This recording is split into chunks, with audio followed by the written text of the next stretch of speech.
චත්‍ර වීරමන්ගේ ආයු බලන්න ආවා. ඉතින් ඇත්තටම ඔහුගේ ආලෝකෝදපාදී කියන්නේ තාම අග්‍රගණ්‍ය නිර්මාණයක්. මේක වෙනස්ම මානයක චිත්‍රපටයක්. ඉතින් මම ආරාධනා කරනවා දැන් සිංහල සිනමාවේ ස්වර්ණ යුගයට අවතීර්ණ වෙලා ඉන්න කාලේ රසික ජනතාවට මේ ෆිල්ම් එකත් බලන්න එන්න. හොඳ ෆිල්ම් එකක්, අමුතුම මාදිලි ෆිල්ම් එකක්, ලස්සන ෆිල්ම් එකක්. මගෙන් සුව පැතුම්. චත්‍ර වීරමන්ගේ ආයු මේක මම කරන ඉල්ලීමක්. අනිවාර්යෙන් මේ චිත්‍රපටිය බලන්න. ජීවිතය ගැන ගැඹුරින් දැනගන්න කැමති සියලුම දෙනාට මේ චිත්‍රපටය ඉතාමත් වැදගත්. ඒ වගේම කෙටියෙන් කිව්වොත් මම තේරුම් ගත කීපයක් තිබුණා. නමුත් ඒකෙන් එකක් තමයි හැම හොඳ දෙයක් ඇතුළෙම නරක දෙයක් තියෙනවා. හැම නරක දෙයක් ඇතුළෙම හොඳ දෙයක් තියෙනවා. ජීවිතය කියන්නේ අපිට මේකයි කියලා පෙන්වන්න පුළුවන් දෙයක් නෙවෙයි. කීපයක්ම තියෙනවා. ඉතින් මම ඔය කෙටියෙන් කිව්වේ. ඉතින් චත්‍රට සහ මේ ටීම් එකේ වැඩ කරපු සියලුම නළු නිලියන්ට රංගන ශිල්පීන්ට මම සුබ පතනවා. ආයු චිත්‍රපටය චත්‍ර වීරමන් අධ්‍යක්ෂණය කරන ලද ආයු චිත්‍රපටය රූගත කිරීම කළේ අවුරුදු ගානකට කලින්. නමුත් දැන් තමයි තිරගත වෙන්නේ. ඉතින් ඒ තිරගත වීමත් එක්ක මං හිතන්නේ අපේ දැන් අලුතෙන් මේ සිනමාව අලුත්ම වෙනස්ම පැතිකඩකට ලස්සන විදිහට සිනමා හල්වලට ප්‍රේක්ෂක ඇදිලා ඇවිල්ලා කරන සිනමාවන් වලට ආදරයට ලක් වෙන මේ වගේ කාලෙක තවත් ලස්සන කතාවක් තමයි ආයු කියලා කියන්නේ. ඉතින් ආයු කියන කතාව ගැන මම ගොඩක් විස්තර කියන්නේ නැහැ. මොකද අනිවාර්යයෙන්ම ඒ චිත්‍රපටය ඔයගොල්ලෝ නරඹන්න ඕන චිත්‍රපටයක්. මොකද මේ සාමාන්‍ය අපේ මේ මහ පොළොවේ ඉන්න මිනිස්සු ගැන කියවෙන කතන්දරයක්. ඉතින් ඒ වගේ අවස්ථාවන්, ඒ වගේ ජීවිතත් මේ මහ පොළොවේ තියෙනවා.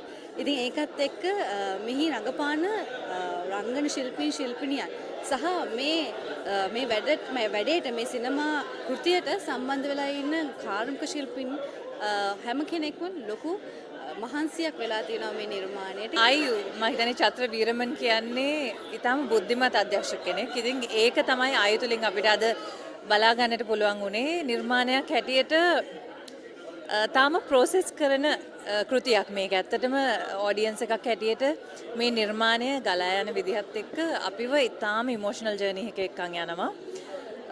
කාස්ට් එක මං හිතන්නේ රංගපාන්න නැහැ කිව්වොත් නිවැරදි. චරිත තුල ජීවත් වෙන පූර්ණ නළු නිලි කැලම චරිත තුල ජීවත් වෙනවා. විශේෂයෙන්ම ජගත් මනෝවර්ණ, ඊට පස්සේ සැන්ඩ්‍රා මැක් මං හිතන්නේ ඇයගේ පළවෙනි සිනමා දායකත්වය ඉතාම තාත්වික රංගනයක්, චරිත තුල ජීවත් වෙමින් කරන රංගනයක් මේකේ කරනවා. ඒක අපහසු කාර්යයක්. අත්දැකීම් ප්‍රබල කෙනෙකුටත් ඒක කරන්න අපහසු කාරණයක්. ඒ වගේම අශාන්ඩයස් මාල්නී ෆොන්සේකා අපිට නැවත වතාවක් ජීවමානව දැක බලා ගන්නට හැකි වෙනවා. ඇයගේ රංගන පෞරුෂය අපිට දැක බලා ගන්නට හැකි වෙනවා. මම හිතන්නේ ඒකත් ඊටාම සංවේදී මොහොතක් ඔඩියන්ස් එකකට. ඔබටත් ඒක අත්දකින්නට හැකි වේවි.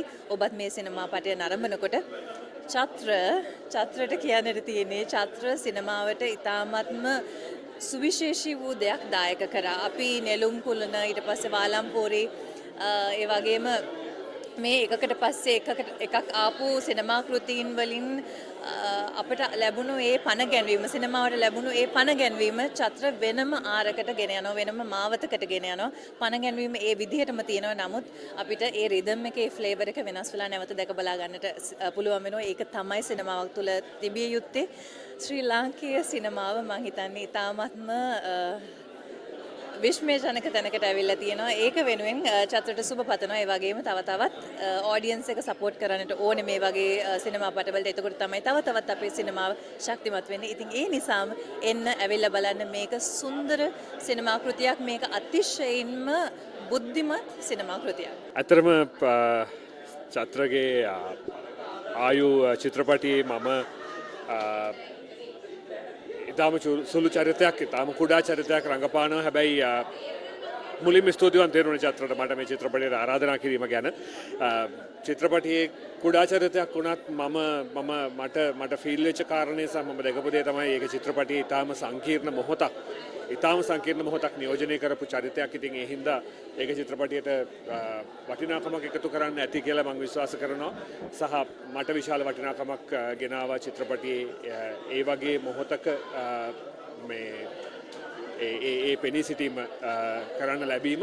ඉතින් කොහොම හරි මම ඇත්තරම මේ අද තමයි මමත් ෆිල්ම් එක බැලුවේ. මම හිතන්නේ චත්‍ර අපේ තරුණ නිර්මාණකරුවෝ අතරේ ඉතාම විශිෂ්ට නිර්මාණකරුවෙක් බව නැවත වාරයක් ඔප්පු කරා චත්‍රගේ දෙවෙනි ෆිල්ම් එකෙන් ආලෝකෝදපාදී වලින් පස්සේ. මේ ෆිල්ම් එක ඇතුලේ මම හිතන්නේ මේ විවිධ සීමාවන්. ඒ කියන්නේ මේක අර මේ ඇත්ත ආර්ට් පීස් එකක් කලාකෘතියක් කියලා කියන්න පුළුවන් වැඩක් විදිහට මට දැනෙනවා. මේ ජීවිතය ගැන බුදුදහම ගැන ඒ වගේ විවිධ පරාසයන් සම්භාරයක් එක මිටට එකතු කරගන්න පුළුවන් විදිහේ වැඩක් චත්‍ර ගෙනල්ලා තියෙනවා. ඉතින් ඒ සියල්ල අස්සේ මට තවත් වැදගත් දෙයක් කියන්න ඕනි මේ වෙලාවේ. ඇත්තටම මේ චිත්‍රපටිය ඇතුලේ ලංකාවේ සිනමාවේ අපි මෙතෙක් නොදුටු නිලිරූපණයක් මේ චරිත නිරූපණයක් දකින්න හම්බ වෙනවා. ඇගේ රංගපෑම මෙහි ප්‍රධාන චරිත රංගපාන සනුරගේ රංගපෑම ඇත්තටම මං හිතන්නේ ඊටාම සියුම් ඊටාම විශිෂ්ට නිරූපණයක්. අපේ සිනමාවේ නිලි රූපණයන් ඇතුලේ ඒක වෙනම සනිටුවහන් වෙන දෙයක් විදිහට මම දකිනවා. මං අගය කරනවා සහ මං ඇයට සුබ පතනවා. ඒ වගේම චිත්‍රපටයට සුබ පතනවා.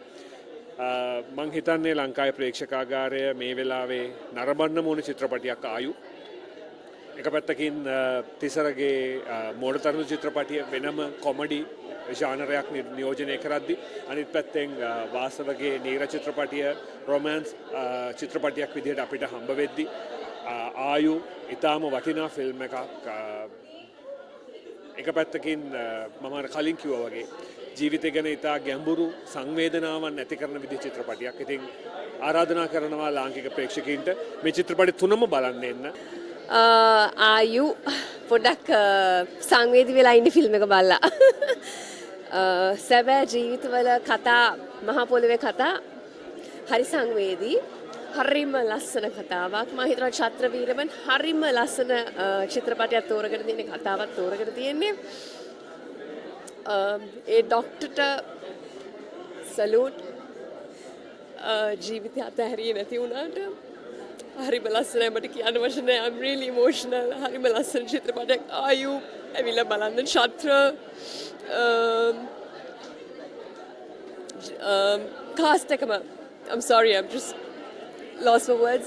මුළු කාස්ට් එකම ඇවිල්ලා බලන්න. හරිම හැම කෙනෙක්ටම කියනවා මේ චිත්‍රපටිය හරිම ලස්සන කතාවක් සහ ලොකු ආදර්ශයක්. ජීවිතේ අතහැරලා ඉන්න ගෑනු කට්ටියට මොන සිටුේෂන් එකකටත් ලයිෆ් එකේ ජීවිතය අතාරින්න නැතුව හෝප් එකක් හොයාගෙන කියන්නේ